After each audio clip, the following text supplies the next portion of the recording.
Di sini ada orang kaya, Ya.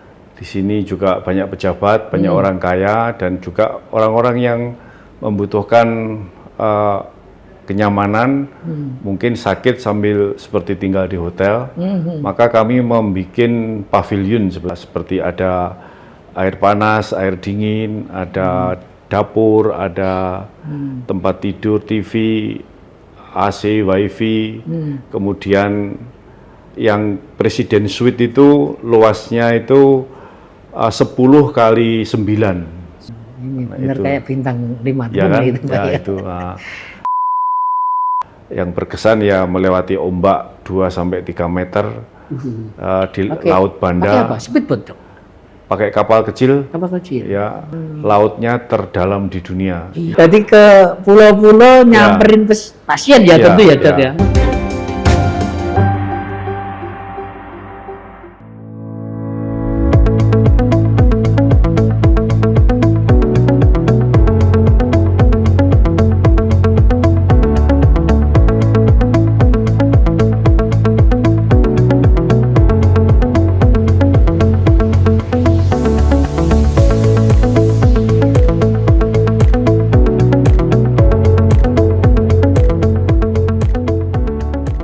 Assalamualaikum warahmatullahi wabarakatuh, Tribuners dan pemirsa harian Surya dimanapun berada.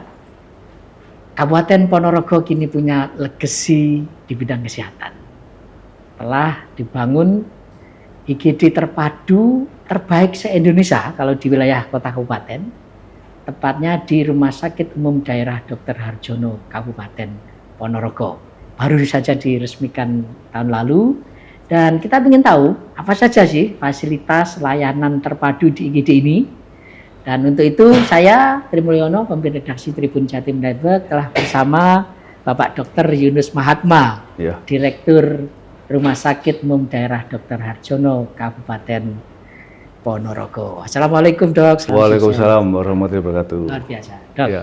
Ini saya tadi kebetulan masuk dari pintu masuk ya, itu Utama ya. tak terasa kayak masuk di hotel, Dok, kita di Rumah Sakit Dr. Harjono gini. Oh, Nah, gitu ini ya. mungkin bisa dijelaskan. Kira-kira yang menarik karena baru saja mendirikan IGD terpadu, apa saja, Dok, fasilitas yang ada di IGD terpadu Oh, iya. itu? Silakan. Pertama-tama tentang masuk kesannya kayak hotel. Iya. Dengan adanya program BPJS oleh pemerintah, jadi pembayaran pasien itu satu pintu, yaitu BPJS.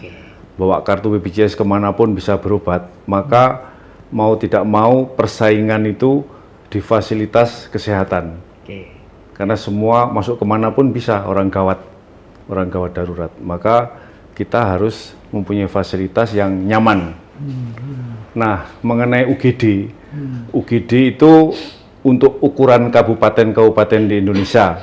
Ada 505 kabupaten di Indonesia. Saya pikir ini UGD yang terbesar. Pertama dari segi luas. Luasnya itu 20 kali 110. Jadi 2.200. Kemudian di dalamnya ada ruang triase untuk meriksa pasien yang gawat. Triase 1 dan triase kedua itu ada 40 tempat tidur, bisa menampung 40 tempat tidur. bisa menampung 40 pasien gawat darurat 40. Ada ruang pemeriksaan kegawatan jiwa, ada ruang pemeriksaan kegawatan orang mau melahirkan, obstetrik, kebidanan, ada tempat untuk meriksa orang karena KDRT sesuai Permenkes. Oke. Jadi Ini Permenkes yang juga baru itu ya. Ya, harus ya. di UGD harus ada ruang untuk meriksa kalau ada orang Korban KDRT. korban KDRT atau korban anak itu ya, Oke. PPA ya. Iya, iya. Itu. Jadi terus ada laboratorium lengkap, ada CT scan. Nah, itu yang nggak ada di UGD lain mungkin. Itu dalam satu tempat. Ada ya, satu tempat di IGD itu. di UGD. Oke. Ada ronsen. Setelah pasien distabilkan, pasien diperiksa, kita konsul dokter spesialis tahu diagnosis. Kalau dirawat nginap itu penuh, maka di UGD itu ada ruang intermediate. Ruang yang kelasnya kayak kelas 1 yang bisa menampung pasien sementara yang barusan ditangani tadi untuk menunggu ke rawat nginap itu ada 15 tempat tidur. 15 tempat tidur. Jadi one stop Ya. service Ya, kesehatan. ada ruang operasi, 2 kamar operasi. Jadi pasien nggak harus keluar masuk. Ya, jadi di begitu ruangan pasien rumah sakit. katakanlah di ruang ini kita periksa, diambil darahnya di lab atau ronsen, kita cuman di sebelah ruangan kita ronsen, terus dioperasi juga di sebelah ruangannya aja.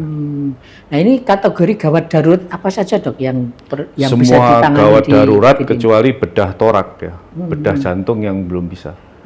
Kalau harus bedah jantung gawat darurat seperti penyakit yang namanya, mohon maaf, tamponat jantung begitu, ada cairan di dalam rongga jantung mungkin belum bisa. Tapi kegawat daruratan yang lain-lain kita sudah mempunyai dokter bedah saraf, bedah tulang, bedah umum, bedah abdomen, semua sudah lengkap. Dan itu standby juga di IGD itu gitu ya? Ya enggak, dokternya enggak. gitu. Ketika dikonsuli dan yakin itu mau dioperasi pasti datang datang ke dokternya. situ. Ya. Karena apa namanya golden time-nya itu kan 6 jam. Dok, yang menarik juga, ini kan ketika orang tahu, ini IGD-nya baru, bagus gitu, terus biayanya gimana? Kan gitu yang jadi pertanyaan. Apakah IGD terbaik ini juga bisa diakses sepenuhnya oleh BPJS atau ada pengecualian-pengecualian? Rumah sakit negeri itu dasar pendiriannya adalah untuk masyarakat miskin yang pertama, dasar pendirian kedua adalah seperti kalau perusahaan seperti BUMN, dia sebagai penyeimbang daripada perusahaan-perusahaan swasta kan. Jadi pemerintah mendirikan itu supaya tarifnya agak murah dan kita tidak pernah melihat tarif.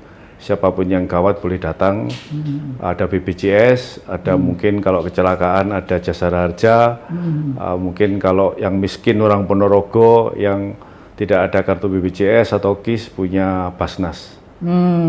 Jadi semua Atau rumah sakit sendiri menggratiskan bisa. Oh gitu ya. Dan ini tentu tidak hanya untuk warga Ponorogo gitu ya. Artinya bisa jadi rujukan di seluruh untuk Madiun seluruh wilayah Kerajinan Madiun, tapi yang katakanlah tidak punya kartu miskin, tidak punya kartu BPJS itu yang gratis begitu untuk KTP Ponorogo aja tentunya ya. Karena tiap kabupaten tentu mempunyai dana untuk nanti dikira melanggar aturan ya, malah dikira korupsi ya dok ya. Dok, ini kan sudah kurang lebih 6 bulan ya dok ya diresmikan ya IGD mungkin sekitar hampir setahun ya. Hampir setahun ya, hampir setahun, secara operasional ya. Ya. Nah, barangkali ada evaluasi dok, kira-kira apa ya yang perlu lagi ditingkatkan lagi itu apakah dari sisi tenaga medis? Di evaluasinya kurangnya mungkin perlu adanya keterampilan dari staf, entah itu dokter UGD maupun perawat tentang tindakan-tindakan yang perlu ya. Contohnya mungkin contohnya itu ada kecelakaan massal yang dimana ada patah tulang terbuka, yang mungkin dokter itu bedah tulangnya itu datangnya perlu waktu.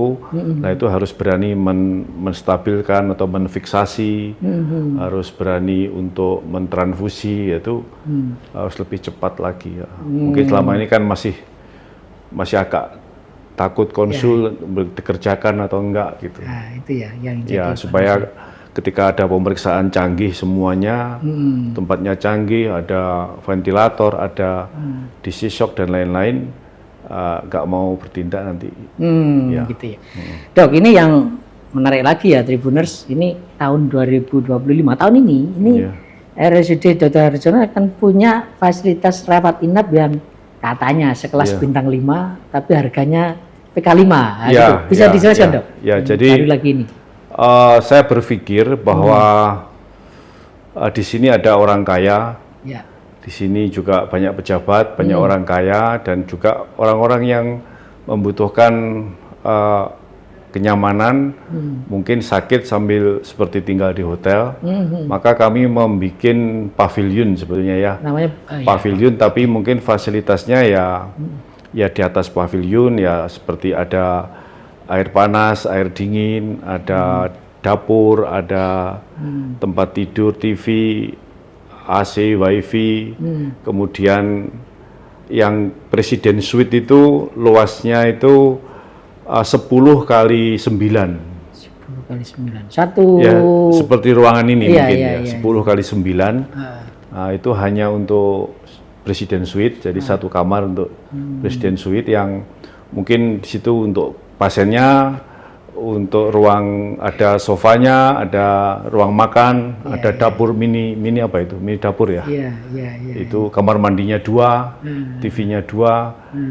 Ini Nah, benar itu. kayak bintang 5 Ya kan? gitu, Pak, Ya, ya. itu. Nah, Dan tapi itu iya. kayaknya di Karesden Madiun sudah saya lihat yang ada cuman di Harjono aja. Di Harjono. Ya. Ini mulai kapan, Dok? Rencananya secara Nanti resmi beroperasi ya, menerima pasien. setelah ini kan sudah saya serahkan ke itu Pak Gianto itu, Mm-mm. bagian humas untuk menyelesaikan fasilitas yang ada, entah interiornya dan lain-lain. Ya harapannya kalau tempat tidurnya datang atau mungkin bisa dipindah, ada ruang namanya pavilion area, sementara dipindahi ke sana semua. Areanya mungkin di refresh atau diperbaiki, mungkin bisa 1-2 bulan Bisa diterima diresmikan, pasien ya, ya, menerima menerima pasien, pasien. ya. Dok, sekali lagi pertanyaannya, bagaimana dengan biayanya? Nah, ini. Biayanya sama dengan pavilion yang ada di kota-kota di Madiun, di sekitarnya. Kalau di sekitarnya itu maksimal katakanlah harga 900.000, ruangannya itu atau 700 ya kita ya sama 700, enggak masalah. Dan itu boleh ya, misalnya pasien BPJS mau masuk tapi nambah. Ya. Kalau Dok, udah salah kelas 1 aja yang bisa naik, dan Jadi kelas 2 BPJS ya. kelas 1, Kelas 2 bisa kelas 2 naik ke bisa pavilion. naik. Artinya tetap menerima pasien BPJS juga. Oh bisa, gitu tapi ya, itu dia yang- nambahnya kan enggak banyak. itu yang ditunggu itu, Dok. Kadang Ya. kan kita pengen nambah tapi kadang nggak bisa. Ya bisa ya. Dok, ini kan menarik ya. Ponorogo ini kan sebetulnya wilayah pinggiran, maaf di Jawa Iya. Timur gitu ya. Tapi kemudian idenya memberikan layanan terbaik bisa terjadi gitu kan, Dok ya. Nah, isu kesehatan ini kan menjadi konsen pemerintah pusat juga. Bahkan Departemen Kesehatan katanya mau mendatangkan dokter asing lah, apalah gitu ya. Ya. Nah, ini mungkin Dokter Yunus yang pernah di Maluku, di Aceh punya pengalaman luar biasa dalam melayani pasien, bisa memberikan catatan sih, Dok. Apa sih sebetulnya hal terpenting yang kita harus lakukan agar peningkatan layanan kesehatan itu terjamin di satu wilayah? Ya, pertama menyikapi tentang dokter asing. Saya pikir kita harus menerima sebagaimana layaknya anak-anak Indonesia ada yang bekerja di negara lain. Kan begitu. Iya. Jadi kalau ada dokter asing di sini, keniscayaan aja bisa terjadi. Cuman harus ada persyaratan-persyaratan yang sama yang negara lain memberlakukan kalau kita bekerja di negara lain. Oke. Contohnya mungkin harus bisa berbahasa Indonesia dan Oke. sebagainya. Ya. Sebagainya. Oke. Yang kedua mengenai masalah kesehatan, bahwa masalahnya yang penting bahwa kita sebagai tenaga kesehatan, terutama dokter, perawat, itu harus profesional. Kalau dokter harus terampil, harus mengikuti ilmu, perkembangan. Kemudian kalau perawat itu harus komunikatif sama pasien, sama keluarga, ramah yang secukupnya. Nah, kita sebagai manajemen menyiapkan fasilitas yang nyaman buat pasien dan keluarga. Oh, jadi kata kuncinya sebetulnya, atau gini pertanyaannya, Dok, setujukah Dr. Yunus bahwa sebetulnya tenaga kesehatan kita ini cukup mumpuni, cuman fasilitas kesehatan yang ada ini pasti perlu kita tingkatkan gitu ya? Ya, kalau tenaga kesehatan itu menurut saya agak cukup. Kalau dibandingkan rasio penduduk, memang kurang sedikit. Oke. Cuman seolah-olah rasionya itu yang kurang sedikit itu seolah-olah kurang karena terkonsentrasi di Jawa. Oh, oke. Nah, bagaimana contohnya semua tenaga kesehatan sebelum bekerja harus wajib kerja sarjana, wajib kerja perawat, wajib kerja dokter di luar Pulau Jawa Iya. selama 3 tahun. Seperti Mungkin yang dilakukan semua Dr. Yunus, ya, ya. dikerjakan begitu, mungkin distribusi itu akan lebih merata ya. Selama ini kan hal seperti itu kan sudah agak berkurang. Kalau dulu kan wajib harus di luar Jawa begitu. Ya, PTT namanya dulu. Ya. Jadi sebetulnya kuncinya di situ, dan soal fasilitas kesehatan ini kan rumah sakit, apalagi rumah sakit daerah ini kan peran serta pemerintah kabupaten eksekutif itu pasti sentral ya Dok. Nah ini rahasia suksesnya kok sampai kemudian sukses Rumah Sakit Dr. Harjono membangun fasilitas yang representatif ini, bagaimana membina hubungan dengan pemerintah kabupaten? Ya sebetulnya kalau BLUD, semua rumah sakit di Indonesia ini kan harus BLUD. Oke. Nah kalau BLUD itu untuk membiayai kebutuhan rumah sakit itu, entah bayar listrik, air, gizi, bayar dokter, bayar perawat, menggaji, itu memang dari hasil kerja dari BPJS. Tapi mungkin untuk meningkatkan fasilitas, entah itu alat kesehatan, untuk gedung dan lain-lain, kalau memang RSUD itu masih kecil atau kurang, memang sewajibnya dibantu oleh pemerintah daerah. Tapi kebetulan di Rumah Sakit Dr. Harjono ini, karena penghasilannya agak berlebih, silpanya agak berlebih, maka kita bisa membangun sampai UGD yang luasnya 20 kali 110 tadi, kita membangun gedung MRI sama MRI-nya, kita beli CT scan, kita membangun pavilion lantai 2 dengan 30 kamar lebih kurang, yang itu semua dari jerih payah atau hasil kerja keras teman-teman rumah sakit. Jadi dari pasien kemudian kembali lagi ya, pasien gitu ya, dan itu, ini sukses dilakukan RSUD Dr. Harjono, Dok, gitu ya. Alhamdulillah. Ya, Dok, ini kayaknya Dr. Yunus mungkin sudah punya banyak sekali rencana. Bocorannya lagi apa, Dok, ini setelah IGD, setelah rawat inap, barangkali apalagi, Dok, yang ingin ya karena ini rumah sakit inginnya teman-teman di sini dan inginnya Pak Bupati adalah menjadi salah satu rumah sakit yang terbesar. Dalam hal luas tanah sudah pasti kita menang ya. Kita 6,5 hektar, kemudian kita ini landed house, jadi bangunan itu nyebar gitu kayak rumah. Rencana kita ke depan adalah membangun ruang rawat kris atau ruang kelas 3 untuk orang miskin di tahun 2026, insya Allah itu di sebelah selatan ini 60 tempat tidur agak besar, lantai 3 lantai. Kemudian tahun ini kita membangun instalasi farmasi sentral. Jadi selama ini melayani orang rawat nginap itu di belakang, melayani rawat jalan itu di depan. Nah nanti kalau instalasi farmasi sentral di tengah-tengah, jadi pasien ngambil obat sudah di tengah semua, rawat nginapnya dekat, rawat jalannya dekat, dan juga kita sudah mengantar obat pasien rawat jalan gratis.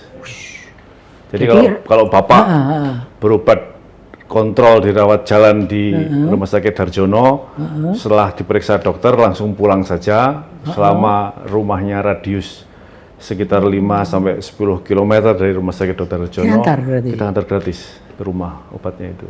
Tidak usah nunggu. Ya. Itu apa ya? Itu juga bisa dijangkau dengan layanan digital kah, Dok? Maksudnya? Misalnya kita janjian dulu ketika mau pendaftaran pasien segala macam. Setelah ini Pak Gianto itu akan membuat apa namanya, seperti apa itu ya? Apa? Aplikasi. Aplikasi ya. Aplikasi itu pasien-pasien kronis bisa WhatsApp ke Rumah Sakit Harjono. Nah itu sudah nanti WhatsApp-nya itu nyampe ke bagian ke dokternya, ke pendaftaran pasien, ke apotek dan sebagainya. Jadi begitu pasien yang datang langsung tertangani dengan baik. Ya besoknya kan diperiksa pasien, obatnya apa, bayangannya sudah ada lah dari apotek itu. Dok, sehebat-hebatnya kita kadang masih aja ya ada orang yang tidak puas. Gitu. Oh ya kira-kira pasti lah. Apa, Dok, masukan pasien selama ini yang masih pingin perbaikan di Rumah Sakit Dr. Harjono? Begini, jadi pelayanan prima itu tidak mesti kalau jam ini kita pelayanan prima, besok pagi terus prima, tidak. Pelayanan prima itu kayak detak jantung kita, kadang-kadang 80 kali per menit, kadang-kadang 100 kali per menit. Jadi pelayanan prima itu selalu ada keluhan mungkin, selalu ada masukan dari pasien dan keluarganya. Asal itu sebulan cuma sekali 2 kali, masih kita toleransi. Pasti harus ada. Ingat baik-baik bahwa rumah sakit ini dalam 1 hari, contohnya kayak di Harjono ini, pasien yang datang di UGD itu rata-rata 100 sehari itu. pasiennya, 24 jam. Ya. Berarti pasien sama pengantarnya 1. Ya. Berarti ada 200 tamu. Ya. Rawat jalan ada berapa ratus? Taruh aja 500. 500 plus pengantar 1. Berarti rawat jalan tamunya 1000. 1000. Rawat nginap taruh aja 250. Ya. Plus pengantarnya 1. Berarti 500. 1.500, 1.700 total berarti satu setiap hari. 24 jam ada tamu 1.700. Masa iya? Pasti ada yang tidak puas. Kita aja ke hotel bintang 5 saja, kadang-kadang tidak puas. Betul. Dan itu mekanismenya seperti apa, Dok? Yang Ya, ada Pak Gianto sudah menanamkan beberapa tempat itu kotak-kotak saran, kotak-kotak aduan dan sebagainya yang kita langsung responsi. Dok, ini rasanya nggak lengkap kalau kita nggak mengenal lebih jauh tentang Dr. Yunus Mahatma ini. Ini kan menarik, tadi sudah dijelaskan, tentu ada sosok di balik itu gitu ya. Kalau lihat namanya aja kita, Mahatma itu kan artinya jiwa yang agung ya itu ya. Jiwa yang besar. Ya? Jiwa yang besar ya, Mahatma Gandhi. Ini ya. lengkap nih, Dr. Yunus Mahatma itu ya. Ya. Yunus yang punya jiwa besar gitu. Dok, makanya kita pengen tahu, Dok, mungkin bisa dijelaskan, ini bisa menginspirasi pembaca Tribunus, dulu sekolahnya di mana, meniti karirnya seperti apa, dan barangkali bisa ada nggak ya kesan paling mendalam selama menjadi dokter? Pertama namanya Mahatma itu karena ayah saya guru sejarah. Oh, gitu ya. Guru ya? Guru jadi sejarah. bukan dokter ya? Bukan, orang tua saya guru sejarah. Okay. Dia sejarah ada Mahatma Gandhi di India. Mungkin namanya jadi Yunus Mahatma itu. Oh, terinspirasi itu. Saya sekolah dari... Lahir di mana, Dok? Saya lahir di Blitar. Di Blitar, oh sini. SD sampai SMP di Blitar, SMA di Tulungagung. Kemudian S1 Fakultas Kedokteran saya di Universitas Brawijaya. Juga. Saya lulus asli tahun Jawa Timur 90 berarti ya. semuanya ya. Kemudian saya dokter PNS di Maluku. Maluku. Ya. Tahun berapa itu? Tahun 91. Belum reformasi ya? Masih belum ya. Belum reformasi. Belum. Kemudian apa namanya? Saya bertugas di Dinkes Provinsi Maluku, jadi kasih P2ML, kemudian jadi pindah dikasih sarana dan prasarana rumah sakit dan puskesmas. Kemudian tahun 99 saya pindah ke Magetan. Oh, setelah karena ada kerusuhan agama. Ya? Bukan, kerusuhan agama tahun 99. Oh, iya. Kemudian saya di Magetan kurang lebih setahun, saya sekolah spesialis di Undip Semarang. Kemudian 2005 saya wajib kerja spesialis di Aceh. Keluar lagi? Ya. Setelah dari Maluku, di Aceh. Dokternya, spesialisnya di Aceh? Kemudian wajib kerja spesialis di Aceh. Tahun 2006 akhir saya balik ke Magetan. Jadi dokter spesialis di Magetan. Tahun 2013 saya jadi direktur di RSUD Dr. Saidiman Magetan. Sampai 2019. Kemudian tahun 2021 saya assessment jadi direktur di sini. Sampai sekarang. Diterima tahun 2022.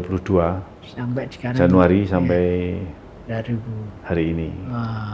Menarik sekali. Dok, itu tadi ada nggak cerita-cerita berkesan selama bertugas yang paling di Maluku, berkesan di Aceh? Adalah saya pernah namanya supervisi. Ya, kalau di dinas provinsi itu pasti supervisi di pulau-pulau. Karena Maluku itu 1000 pulau. Itu wilayahnya. Ya, puskesmas jenengan itu ada 40-an 2 puskesmas di Maluku itu.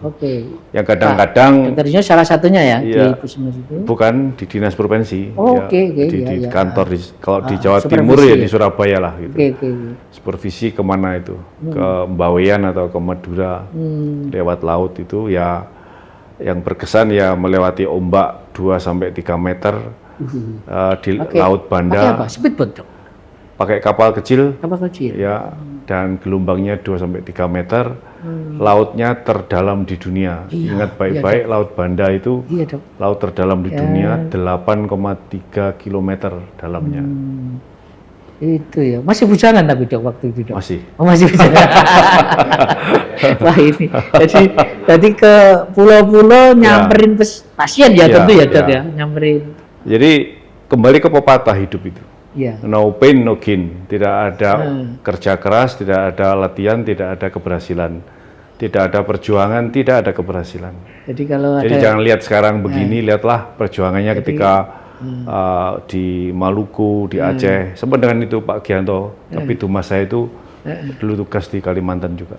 Oh, jadi kalau ada dokter ngeluh sekarang ya Dokter Iris dengan saya pernah di Maluku gitu ya. Kalau di Aceh, Dok, itu Di waktu itu kan Aceh berarti itu- masih ada gam, masih ini ya, Dok? Jadi kan waktu itu kan dokter boleh mengambil beasiswa. Beasiswa itu bukan apa ya, dibiayai lah sama Depkes. Lah untuk mengembalikan itu harus wajib kerja spesialis di daerah yang terpencil. Oke. Nah, maka kalau diambil di Aceh itu tugasnya cuma setahun. Gitu Jadi ya. diambil di Aceh, tugasnya di Aceh besar. Gitu. Waktu itu kan masih ada gam. Masih ada GAM. Itu. Suasana perang juga, Oh, iya kan, sama dengan Maluku di suasana Suasananya perang, itu ya. kan, aduh, salah Ya. sedikit bisa Ya, basah. ya.